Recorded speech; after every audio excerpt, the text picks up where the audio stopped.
the video, Woods and Toodles. Today we'll be trying the Nutella Be Ready. I actually got this in France on a recent trip, and I'm excited to try it. As you can see, there's a little N here on the package. So let's just see if that holds up. I don't know if it's cracked, but let me open it and I'll get back to you. All right, so let's open this up.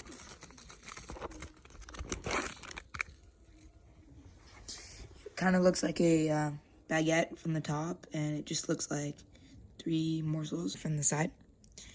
We're gonna open this up and see how it looks.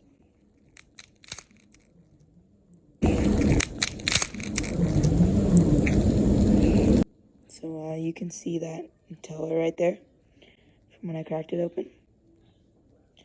It's really filled with a bunch of Nutella, and so now I'm gonna try it. So, okay, I'm gonna eat it.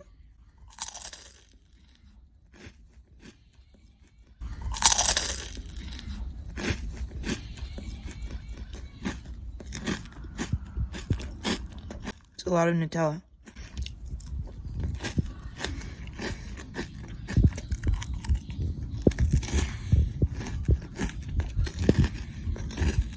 Very quickly, had a lot of Nutella. I really enjoyed it. So yeah, I would recommend it if you find it in a store. Just grab one, see how it tastes, and tell me what you think in the comments below.